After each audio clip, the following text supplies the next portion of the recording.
Hi guys, para sa mga di pa nakakaalam, ipapakita ko sa inyo na bukas na yung shortcut dito sa Parañaque City College. Papuntang Cavite if galing kayo ng Maynila or Manila if galing kayong Cavite. So sinarado nga pala itong daan na to para magbigay daan sa paggawa ng mga ramp sa ating expressway. So tara, tingnan natin. So if galing kang PITX, no? Dire-diretso pa rin dito papuntang Bulungan. Tapos after Bulungan, dire-diretso pa rin tayo hanggang makarating tayo ng entrance na may Cavitex. So yun.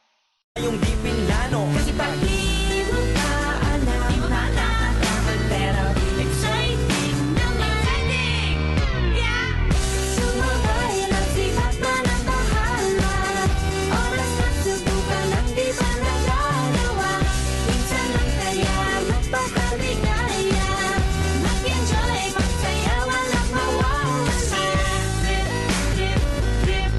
live life. So ayun guys, malapit na tayo sa entrance. Papasok ng Cavitex. So ayun yung building, yan yung Parañaque City College. So dati ko ba kaliwa tayo dyan. Pero ngayon, is kakanan na tayo dahil gawa na siya. So ito na, tingnan natin. So ayan na nga guys, no? Ayan, nakitang kita nyo naman, no? Ang ganda na.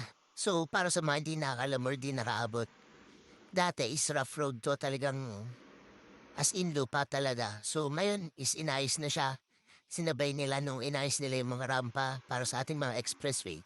So yun o, smooth to kitang-kita nyo naman. So at mahangin. So mas madali na ngayon kasi dati pag lumabas ka dun sa ano is sobrang traffic dahil intersection. Tapos ang dami pang dumadaan, ang dami na, tapos may mga nanguhuli rin so kaya bawal talagang maging matigas ang ulo. Pero ngayon, nagawa na to, sobrang sarap na dumaan ulit dito. Is, ayun, malilesa ng ating biyahe dahil wala tayong dadaan ng intersection. So, ayan. So, pagkaliko natin dito is kakanan na tayo dito papuntang Cavite or River Drive.